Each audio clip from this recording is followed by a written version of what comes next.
తెలుగు ప్రజలందరికీ నమస్కారం.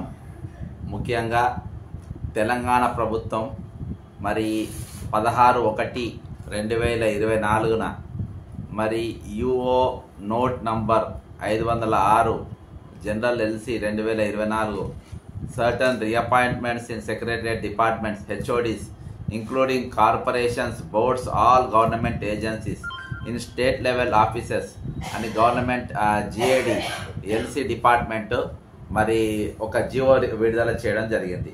ఇందులో ఏంటంటే ఇది this may be treated on top priority Shanthakumari chief secretary. ఇందులో ఏమిచ్చిందంటే ఇంకోటి boards the enclosed proforma to this department by 5 PM on 17/1/2024 in soft and hard copy. ఈ ఫార్మెట్లా అంటే 24 గంటల లోపే 16వ తారీఖు రోజు జియో ఇచ్చిండ్రు. 17 సాయంత్రం 5 గంటల లోపు మరి ఏ డిపార్ట్మెంట్లా మరి కార్పొరేషన్లో కానీ బోర్డులో కానీ గవర్నమెంట్ ఏజెన్సీస్లో కానీ హెచ్ఓడీలుగా కానీ సెక్రటరీలో కానీ ఎంతమంది పనిచేసినో వాళ్ళ పూర్తి వివరాలు మాకు ఏది మరి 17వ తారీఖు సాయంత్రం వరకు ఇచ్చేయాలని చెప్పి 16వ తారీఖు అంటే 24 గంటల టైం ఇచ్చారు. ఇందులో ఈ సర్క్యులర్ ప్రకారము వీళ్ళకి వచ్చిన జాబితా ఏంటంటే 1049 మంది రిటైర్డ్ ఉద్యోగులు గుర్తించి ఉన్నారు అని చెప్పేసి వీళ్ళకి ఇచ్చారు. వీళ్ళకు లక్షల రూపాయల జీతాలు ఇచ్చుకుంటా వీళ్ళని తీసుకొచ్చిండ పెట్టింది. వీరికి నెలకు దాదాపు 150 కోట్ల రూపాయలు అంటే సంవత్సరానికి 1800 కోట్ల రూపాయలు, గత 10 సంవత్సరాలు 18,000 కోట్ల రూపాయలు వీళ్లకు జీతభత్యాలుగా ఇవ్వడం జరిగింది. మరి ఉద్యోగులు నిజమైన నిరుద్యోగులు ఈరోజు నౌకర్లు లేక మరి నువ్వు 563 పోస్టు గ్రూప్ 1 అని వేసినావు, గ్రూప్ 2 మొత్తం కలిస్తే అన్ని కలిపితే 2000 పోస్టులు జరగలేదు. మరి ఇట్లా దాదాపు 1049 మంది రిటైర్డ్ ఉద్యోగులను తీసేస్తేనే కాంట్రాక్ట్ ఒప్పందం ఇట్లా తీసేస్తేనే 1000 మందికి ఈరోజు నౌకర్లు దొరికేది. 7 నెలలైంది అంటే 24 గంటల లోపు నాకు మొత్తం జాబితా ఇవ్వాలని చెప్పేసి తీసుకున్న ముఖ్యమంత్రి జాబితాలో 1049 మంది లిస్ట్ జాబితా ఇచ్చి ఇవాళకి 7 నెలలు గడిచింది.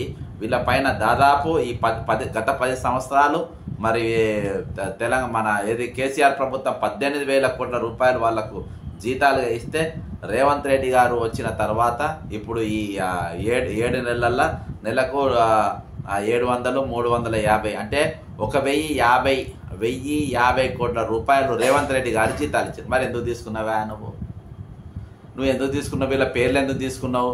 1049 మందిని నేను ఇమ్మీడియట్గా తీసేస్తా అని చెప్పేసి ఎందుకు పెట్టినావు? మరి వీరు సీట్లు ఖాళీ చేస్తే వీరి స్థానంలో సీనియర్ ఉద్యోగుల ప్రమోషన్లు వచ్చేది. మిగిలిన ఖాళీలను గ్రూప్ 1 ద్వారా భర్తీ చేసే అవకాశాలు ఉండేది. గ్రూప్ 1 పోస్టులు పెంచామంటే ఖాళీలు ఎక్కడున్నాయని చెప్తున్న ముఖ్యమంత్రి గారు డిప్యూటీ సీఎం ఈయన బట్టి విక్రమార్క గారు రిటైర్డ్ ఉద్యోగులకు వెళ్ళగొడితే మరి దాదాపు 1049 మందికి ఈరోజు నౌకర్లు వచ్చే అవకాశాలు ఉన్నాయి. మీరు అవకాశాలు లేకుండా చేసిండ్రు. ఈరోజు అంటే మీరు చెప్పేది ఒకటి ఉంటుంది, చేసేది ఒకటి ఉంటుంది. అర్థమైందా? అంటే వీళ్ళకి నౌకర్లు ఇస్తే మీకేమొస్తాయి? రిటైర్డ్ అయిన ఉద్యోగుల వీళ్ళ లిస్ట్ అన్ని తీసుకొని వాళ్ళ పిలిపించుకొని నీ కంటిన్యూషన్ చేస్తే మాకేమైనా ఇస్తారా అని చెప్పేసి సీఎం డిప్యూటీ సీఎం ఇద్దరు మీరు ఏమైనా మాట్లాడుకున్నారా వాళ్ళ దగ్గర నుంచి? ఈరోజు నిరుద్యోగుల గోసపుచ్చుకున్నారా? ఒక పోస్టు పెంచమనంటే మీ తలపానం పోయినట్టు చేసింది. ఈరోజు మీరు వచ్చిన తర్వాత 7 నెలల్లో ఏం ఘనకార్యం చేసినావా నువ్వు? మీరిద్దరు కలిసి డిప్యూటీ సీఎం ఇద్దరు కలిసి ఏం చేసిండ్రు? ఆర్ ట్యాక్స్ ఎన్ ట్యాక్స్ బ్యాచ్ని మొత్తం ఏం చేసింది మీరు? వీళ్ళందరినీ పిలిపించుకొని ఒక జీవో విడుదల చేసి 24 గంటల జాబితా తెప్పించుకొని మీరు ఇద్దరు వీళ్ళతో ఏం మాట్లాడినారు? నిరుద్యోగుల రిటైర్డ్ అయిన ఉద్యోగులతో వీళ్ళని పెట్టుకున్న వాళ్ళతో ఏం మాట్లాడినారు మీరు? ఎందుకు తీయకుండా ఉంచింది ఆ రోజు? నిరుద్యోగులకు నౌకర్లు ఇవ్వమంటేనేమో మీరు కొట్టిపిస్తారు, జైళ్ళల్లో పెట్టిపిస్తారు, కేసులు పెట్టిస్తారు. ఈరోజు నానా యాతన చేస్తారు, హౌస్ అరెస్టులు చేస్తారు. 12 రోజులు దీక్ష చేస్తే మొత్తం ఇంత ఒక్కడు కూడా స్పందించకుండా మాట్లాడకుండా మీరు కింద మందికి ఎవరు కలవకుండా ఒక నియంత పాలన లెక్కలే చేసినావు. మరి ఇలా ఎందుకు బిక్తలేరువా మీరు? గాడిదలు కాస్తున్నా గాడిదల పండు దొంపుతున్నారువా మీరు? దేనికోసం ఇచ్చినరా మీకు నౌకరీ? సీఎం మీ పరిపాలన ఎందుకు ఇచ్చిందా మీకు? ఈరోజు నిరుద్యోగుల గోసపుచ్చుకుంటా మీరు వాళ్ళ ఎంజాయ్ చేసుకుంటా మీరు పదవులు 24 గంటలలో తీసేస్తున్నారని మేము తెల్లారి వరకు నౌకర్లనే పోతున్నాయి, ఖాళీలు మొత్తం వస్తున్నాయి, ఈరోజు ప్రమోషన్లు వస్తాయి, ఖాళీలు ఉన్న జాగాల చాలా మంది పిల్లలు నౌకర్లు వస్తాయి అనుకుంటే ఇలాంటి వరకు ఖాళీలు ఏమో గుర్తించాలి మీరు, ఎన్ని ఖాళీలు ఉన్నాయో గుర్తించాలి మీరు. కాబట్టి ఇప్పుడైనా 1049 మందిని మీరు వెంటనే వీళ్ళని తొలగించాలి.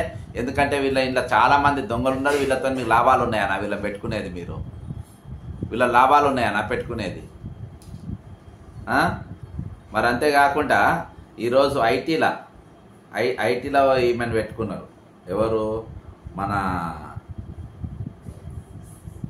టీ హబ్లో కూడా బయటకెళ్ళి తీసుకొచ్చుకొని పెట్టుకున్నారు.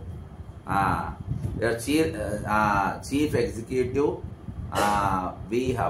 విహబ్ చీఫ్ ఎగ్జిక్యూటివ్ ఆఫీసర్ CEO ఆంధ్రప్రదేశ్కి నామినేటెడ్ ఆమెకు 1,50,000 రూపాయల జీతం ఇచ్చి, అంటే దాదాపు 6 లక్షల దగ్గర అజిత్ రెడ్డి సీఎం దాంట్లోకి వెళ్ళి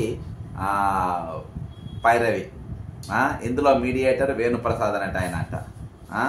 ఈమెను తీసుకొచ్చి ఆంధ్రాకి వెళ్ళి తీసుకొని వచ్చి ఈమెకి ఇక్కడ పోస్ట్ ఇవ్వాల్సిన అవసరం ఏమున్నది, ఈమెకి ఇవ్వాల్సిన అవసరం ఏముంది ఇక్కడ? ఈమె పేరేం పేరు ఉన్నది ఈమెది.